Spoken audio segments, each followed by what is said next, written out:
महाराष्ट्र में शरद पवार गुट के विधायक रोहित पवार ने इन दिनों उप मुख्यमंत्री अजीत पवार के विमान हादसे की जांच पर सवाल उठाते हुए मोर्चा खोल दिया। वे लगातार इस मामले में जांच और एफआईआर की मांग पर अड़े हुए हैं। इस बीच उन्होंने महाराष्ट्र नवनिर्माण सेना प्रमुख राज ठाकरे से मुलाकात की है। अजीत पवार के मामले पर राज ठाकरे ने भी सवाल खड़े कर दिए। रोहित से मुलाकात के बाद उन्होंने कहा कि मामले में अब फिर एफआईआर क्यों नहीं ली गई, सरकार इस मामले को लेकर गंभीर क्यों नहीं है। उन्होंने कहा कि अजीत पवार के निधन के बाद कई तरह के संदेह पैदा हो रहे हैं। ये दुर्घटना धुंध की वजह से हुई या किसी खतरे की वजह से, इस पर सवाल उठ रहे हैं। राज ठाकरे ने कहा कि रोहित पवार ने सभी राजनीतिक बातें बताई, लेकिन एक महत्वपूर्ण मुद्दा यह है कि 3 जगह शिकायत दर्ज कराने की कोशिश की गई, फिर भी शिकायत नहीं ली गई। यही इससे संदेह पैदा होता है। मरीन ड्राइव में एक अधिकारी एफआईआर लिख रहे थे, तभी डीसीपी आए और कहा कि शिकायत दर्ज नहीं करना है। ये क्या है? राज ठाकरे ने कहा कि अगर उनके परिवार से कोई शिकायत दर्ज कराना चाहता है तो सरकार बाधा क्यों डाल रही है।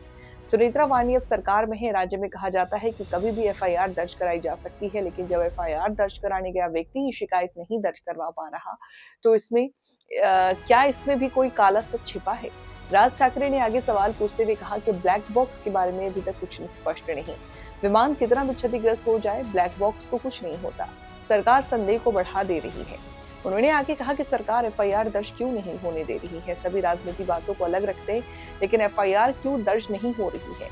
राज ठाकरे ने कहा कि अगर एक विधायक की एफआईआर नहीं ली जा रही है तो आम नागरिक का क्या होगा। ये राजनीति नहीं है, राजनीति को अलग रख देते हैं, लेकिन एफआईआर क्यों दर्ज नहीं होने दी जा रही है, ये बताएं। विधानसभा सत्र चल रहा है, इसमें ये मुद्दा उठाया जाना चाहिए। लोकसभा का सत्र भी चल रहा है, वहां भी राष्ट्रवादी के सांसदों को ये मुद्दा उठाना चाहिए। उन्होंने कहा कि अजीत पवार जैसे व्यक्ति की दुर्घटना हुई है और उसने इसके लिए एफआईआर दर्ज कराने की प्रयास किए जा रहे हैं।